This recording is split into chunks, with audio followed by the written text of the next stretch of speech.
Well, rounding out 40 amazing years of work as one of the founders of a terrific organization who WCTC has worked with for a couple years now called Community Access Unlimited.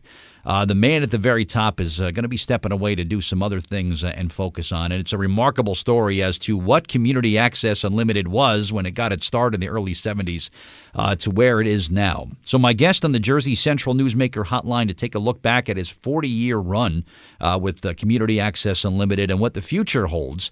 Let's welcome in Sid Blanchard this morning to WCTC. Good morning, Sid. It's Burt Barron. How are you today? Good. Haven't had my coffee yet, so but I'm perky.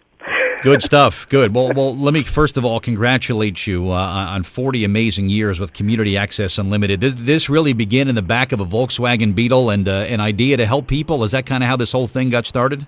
Yeah, I was working for the state and caught myself at age 30 starting to think like a bureaucrat. And I saw an ad, come start your own nonprofit, 1-year grant, back in 1979, and literally gave up civil service and drove my Volkswagen to Union County and started what was then AMH, now Community Access Unlimited. And it's like all these great organizations and these great ideas all started somewhere. You see Steve Jobs building a computer in a wood box in his garage, and Amazon started in someone's garage also. And when you look at what Community Access Unlimited has become in 40 years, a Volkswagen parked in Union County, and you said, this is where it's all starting. We're on the brink of some great things right from here. Did you think it was going to take off and have the impact that it's had over the 40 years, Sid? No, actually... I started to take 20 people out of the institutions, bring it back into their community, and wanted to help them build their lives one step at a time, one person at a time, and was very happy just doing that. It was just circumstances and need, and one thing led to another, and then off we go. Yeah, and I think when you take people, Sid, and let them know that they have a purpose, they have a worth, they have a value in this life, it's amazing how far someone will go when other people may not have given them the slightest chance of succeeding. And we're talking about, the people with special needs that Community Access Unlimited has worked with for all these years. And being a voice for people and showing advocacy, it goes a long way. And there's living proof. There's people out there that otherwise might not have had the opportunity, Sid, that your organization, if they weren't around, they would have never had in their lives. About thousands of people have been touched by the work of Community Access and all the folks that were there and are there. Most of the learning took place by the people with disabilities actually teaching me and teaching others what it's all about. And that each person, if you look them in the eyes, you will see a human being that has value and purpose, and it's just a matter of taking that extra second to realize that not only are they equal, they have things to give. It's not that we're just giving to them, it's that they're giving to us and teaching us actually a better way of living our own lives. It's very true how sometimes you can learn from someone that you're trying to help. When you kind of put yourself in their shoes, which I'm sure you've done so many times over the decades, it's really remarkable what one can learn. As you look back, Sid, a couple of great watershed moments or a couple of things that you're really, really proud of that you were able to achieve with this organization. Talk about some highlights for you. Sure. Back in 1981, President Ronald Reagan became president. And up to that point, we had gotten a couple of contracts with government to hire staff to expand.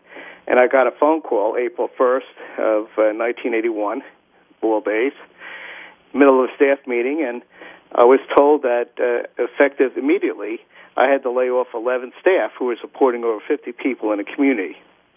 And we found other jobs for the people. We took care of the 50 people that we were supporting with federal government money, and it taught me the golden rule.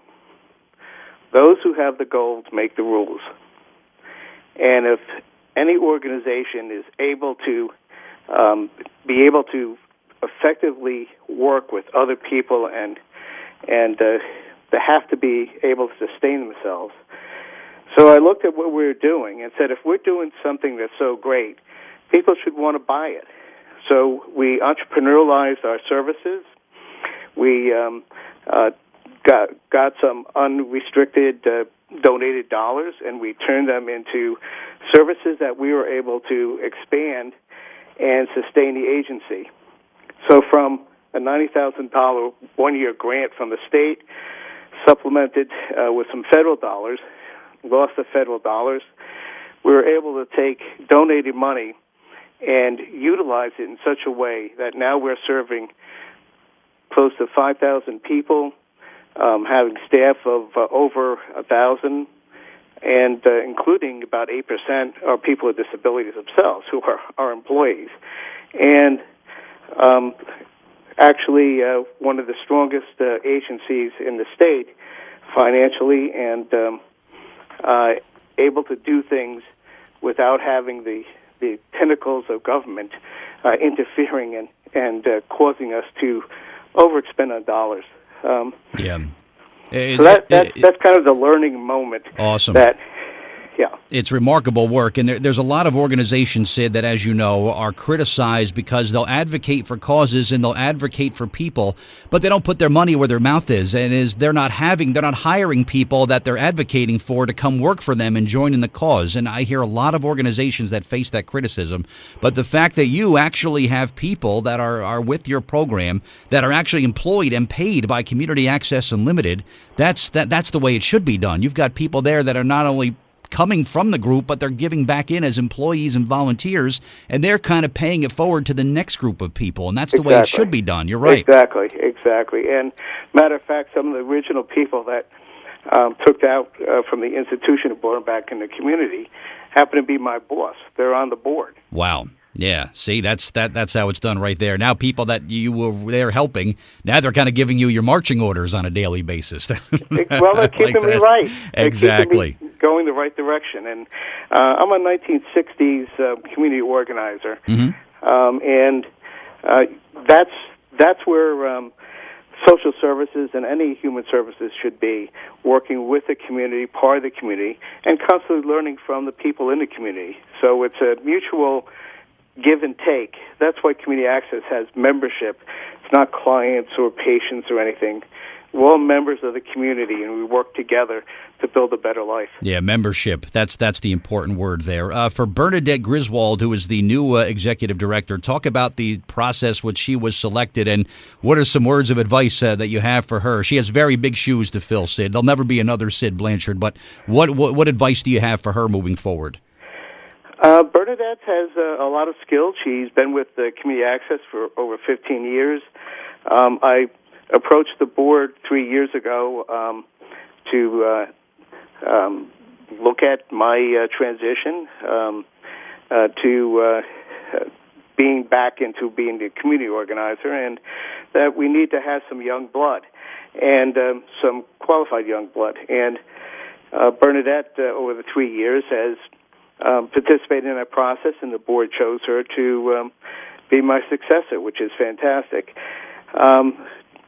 My best advice is keep an open mind, know that you don't know everything, and you have to get advice and learn from the best and bring in the best in order, and particularly keep an open mind and listen to the people that we support. That's exactly it. Never stop learning. I guess that's another a tip for her. Never stop learning, especially for the people that you're helping and working with, right? Exactly. You have to look at what we're doing. If we were in the situation of needing a helping hand, and we all are in some way or another. Sure. That we have to put ourselves in their shoes and ask ourselves, what would we want, and how would we want to be treated, and how would we want to be valued as a human being if the situation is reversed. Very true. So you're going to remain active on the advocacy side of things, Sid? You don't seem like the ice fishing type or the fly fishing type to me, so you're not just going to hang them up and kind of go quietly into the sunset. You're going to stay active, right? Oh, absolutely. I'm not the guy that sits around, and besides, my wife is working, and I like right. keep that going. And on the other side, because she's working, I don't want to sit home and get a honeydews list. That will grow by the hour if you sit home. Exactly. Right. Never finished. So. Right. Well, the first 40 years of Community Access Unlimited has been just remarkable, and I'm excited for what the future has to hold. But congratulations to you, Sid, and all the best to you in the next chapter of your life, of course. And if anyone is interested in volunteering or finding out some more information about their amazing work, you could always visit their website, caunj.org, or you can call 908-354-3040. And still based, headquartered in Elizabeth there, Sid? Is that where everybody is? Yep, that's where we are. All right. Well, thank you again for the time today, and really congratulations on everything, and only the best going forward to you. And hopefully the organization will remain as strong now as it was under your watch, Sid. So thank you again for the time this morning, and grab that first cup of coffee, all right? I'm heading right for it. All right, Sid. Thanks a lot. Have a good day. Thanks again. You too.